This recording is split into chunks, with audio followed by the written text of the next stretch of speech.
It was a pretty sweet ride for Tom Brady the few months after he was named Super Bowl 36 MVP.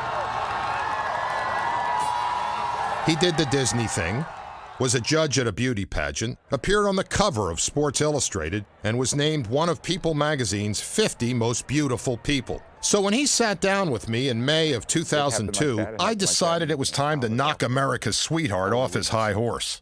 This is the draft report on you. And we condensed this a little bit. And basically it goes, Tom Brady, poor build. That might be accurate. I would probably agree. Skinny, lacks great physical stature and strength, and gets knocked down easily. Well, that kind of gets me fired up because I'm thinking, what the hell do these people know? That sounds like Joe Montana right there.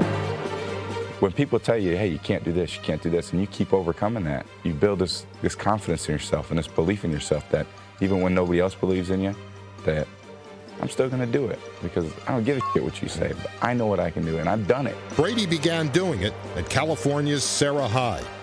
The lanky catcher was drafted by the Montreal Expos, but he was intent on making a name for himself on the football field, which was easier than making a name for himself in his own household. You had 3 sisters, right? Mm-hmm. So they all the worst athlete in the family. All 3 of those girls are better athletes than I am.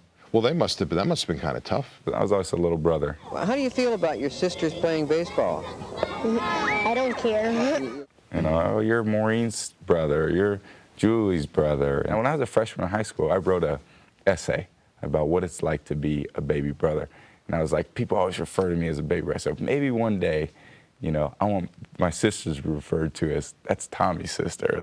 At Michigan, he was known as Brian Griese's backup, but ultimately, he won the starting job. When you realized you were going to start at Michigan, you looked on the schedule, and you saw that you were going to play Notre Dame.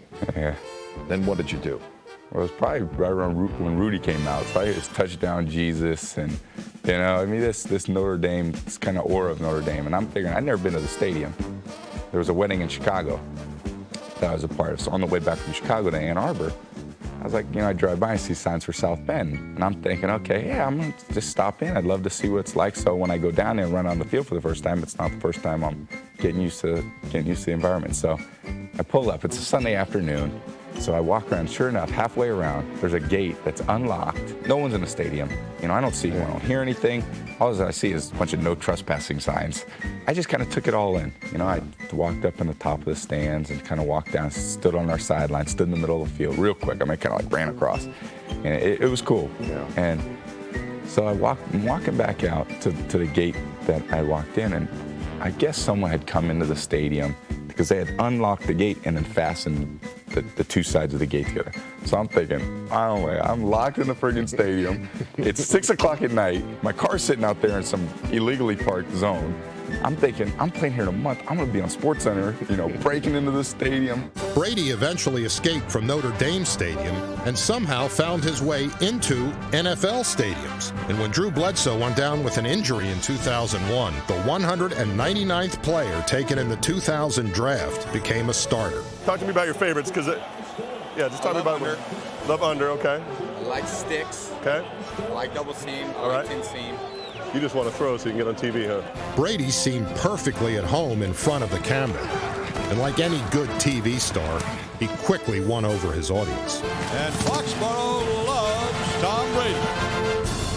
New England began 2001 at 0-2, but Brady led the Patriots to an 11-5 record and an AFC East title. When you look back at last season, all the great things that happened, if there was one moment that you could erase, purge from, let's say, our film vault, what would that be? Okay, this is horrible. We played the Buffalo Bills at Buffalo. It was probably, for me, the worst game of the year. I missed more open receivers than I've ever missed in my life. I don't know if you've ever been up to Buffalo, but there's a crown on the field. So in the middle of the field, you're throwing downhill. All my throws were high. So I'm sitting there and I'm talking to a reporter. He goes, you missed a lot of throws. And I was like, yeah, I never played on a crown on the field like that. Just making an excuse the next week. I got more from everybody on the team. My coach is saying, well, we're not playing on a crown this week. You think we complete a few passes? Brady went from complaining about a crown to doing everything he possibly could to win one.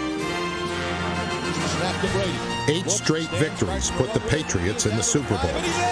Touchdown, Tom Brady. One heroic drive cemented their place in history. When you took the field for the final drive, Tom, reconstruct that for me. Charlie came over, our offense coordinator, and he said, well, we're going to go for it. You know, we're going to go to win this. You're not going to play for the tie. Right.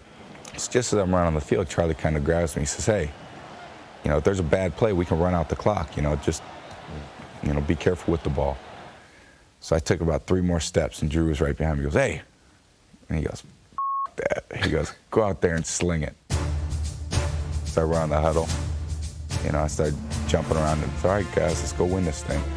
All right, folks, button up your chin strap. Here we go. Brady stands in the pocket, dumps it off to the left, complete to J.R. Redmond, 30, 35, to the 40, and a first down. Pulse-pounding finish to this one here. Do you realize what was at stake, the magnitude of the event? I had no idea the magnitude. No idea. I mean, it just feels like another 2-minute drill. Fires down the field, caught. Troy Brown at the 40. Looks, fires over the middle, caught by Jermaine Wiggins down to the 30-yard line of St. Louis. The Patriots have to come up and snap the ball down here. 9 seconds left, throws the ball to the ground with 7 seconds left. Adam runs on and kicks the game winner. It was almost like, okay, what's next? And then it all set in that, holy you know, we're Super Bowl champs. We have a shot of you at the end of the game. I think you're in the podium, and your hands are like this. And I was looking at my sisters. You know, I saw them sitting over there. I kind of looked like, can you believe this? We are so proud of him. And this is just unbelievable. Who are some of the people that you've met since then? Just heroes of mine. I mean, John Elway and Steve Young and Muhammad Ali. When you talk to all these people, you really realize, now I know why this guy's done what he's done, you know? Why? I could see why. There's a competitiveness, there's a spirit about him. John Elway makes people feel like that. And he made his teammates feel like that, and his coaches, that everyone believed in him. And everyone was like, hey man, if I'm on your side, we're gonna win. When you're around people like that, you just kind of feel like, you know, man, I'm sitting next to the man, you know? I mean, this is... Well, that's the way I feel now. Do you? See, yeah, I'm sitting next to the man. Way to go, 12. You're the man, baby. You are the man. But I got a lot of years to catch up to those guys. In his second year with the Patriots, he showed that, like his heroes, he possessed the strength to rebound from adversity, an unwavering confidence, We're going to get this one. Promise? I promise that. and an intense passion for the game. I'm a football player. Since I was 7, I was throwing the ball around, and that's what I wanted to be. I was at that game when Dwight Clark made the catch. Really? The reason why I think I'm successful is I think I love playing football. That's it. That's it. That's awesome. I think people see that. People say, hey man, Tom's having a hell of a time. Let's just hop on his back and we'll go with it. And I'm gonna have a hell of a time too doing it. Are you afraid about peaking at this point? I mean, you think of Dan Marino, the second year, 48 touchdown passes, breaks all his records, goes to the Super Bowl, and then he never returns. Has that ever crossed your mind that, boy, I might never be back here again? It's never crossed my mind. I don't think that ever will cross my mind. I had an equipment manager in college. I mean, he had been at Michigan for 25 years or so. He's got so many Big Ten rings. I mean, he doesn't have enough fingers for all the rings he's got. And he says, you know what? Whenever he says, you know what, Tom, you know what my favorite ring is?